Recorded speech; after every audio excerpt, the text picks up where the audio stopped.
Hi guys, இப்போ எங்கே வந்திருக்கோம்னா வேளாங்கண்ணி வந்திருக்கோம். புது வண்டிக்கு வந்து அர்ச்சனை பண்ணுறதுக்கு வந்திருக்கோம். எங்கன்னா நம்ம வேளாங்கண்ணி மாதா கோயிலுக்கு உள்ளே போய் அர்ச்சனை பண்ணிட்டு வந்தாச்சு. இவங்க யார்? நம்ம தம்பி. அர்ச்சனை பண்ண மாலையை வந்து நம்ம புது வண்டிக்கு மாட்டியாச்சு. அப்படியே நம்ம மாதா கோயில் சுற்றி பார்க்குறதுக்காக நானும் தம்பியும் வந்துட்டு வந்தோம் மாதா கோயிலை பார்க்குறதுக்காக.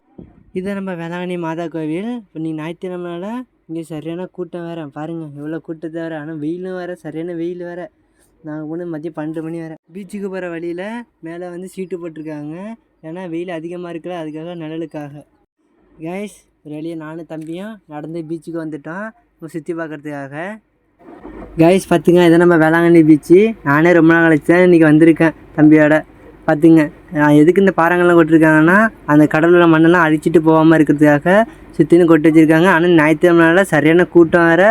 வெயிலும் அடித்து மண்டை வளர்க்க ஆரம்பிச்சிட்டு அப்படியே சுற்றி பார்த்து முடிச்சுட்டு ஒரு தாகமாக இருந்தது. பக்கத்தில் அண்ணன் ஜூஸ் கடை இருந்தது. அங்கே ஆளுக்கு நானும் தம்பி ஒரு சர்பத்து குடித்து கொஞ்சம் நேரம் வெயிலுக்காக உட்காந்துருந்தோம். ஜூஸ் குடிச்சிட்டு நேரம் நம்ம வண்டியை எடுத்துகிட்டு போயிட்டோம். எடுத்துகிட்டு நேரம் நானும் தம்பியும் வீட்டுக்கு கிளம்பிட்டோம். அவ்வளோதான், பாய்.